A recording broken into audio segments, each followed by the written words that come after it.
Professor, you said a lot of wonderful things about China, and surely they're doing a lot of things right.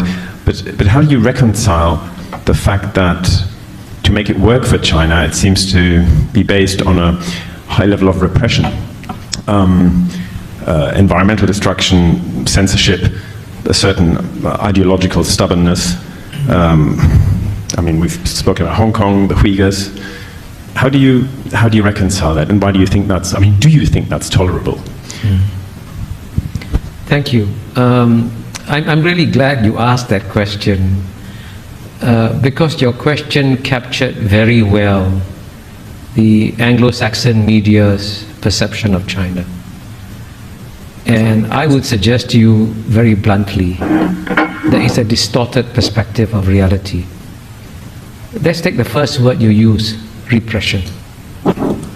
If the Communist Party of China only relied on repression to stay in power, it would not create the most dynamic economy in the world, right? It is by far the most dynamic economy in the world. It has delivered the fastest growing economy for 30 years.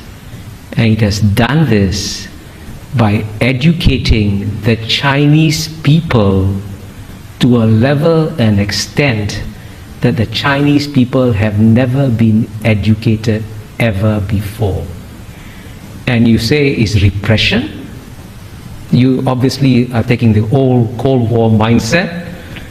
I was in Moscow in 1976, and I saw repression in Moscow. And when I was in Moscow, the Soviet citizens were not allowed to travel outside the Soviet Union. That's repression. In the year 2019, 139 million Chinese left China freely. Guess what? Zero defectors. 139 million Chinese, right? That's twice the population of the UK. Went back to China. So all your description, when you say environmental degradation, China's climate change policies are far more responsible than those of the United States, which has not once, but twice withdrawn from global environmental protocols. Kyoto Protocol, the Bush administration left 8 years. Paris Accords, Trump administration left 4 years. And you know what? The reason why we're having climate change today is not because of new flows of greenhouse gas emissions from China and India. It's because of what the Western countries have put in the atmosphere since the Western Industrial Revolution. Get the data.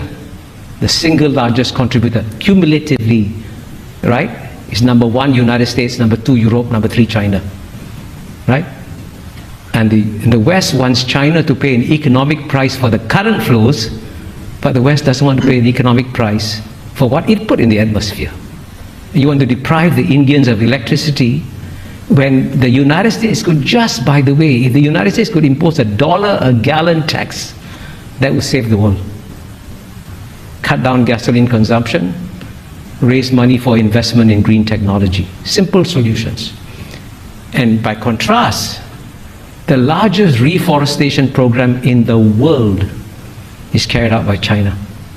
It has already reforested an area the size of Belgium or bigger, right?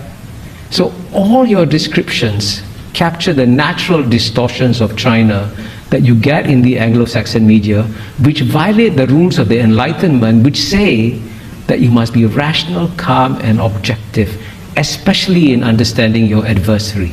And if the Chinese were as stupid and as incompetent as you describe them to be, don't worry about them. But I can assure you, you are now dealing with a far more intelligent and rational actor that doesn't fit any of the Anglo-Saxon categories that you applied to them. Please forgive my bluntness. 抖音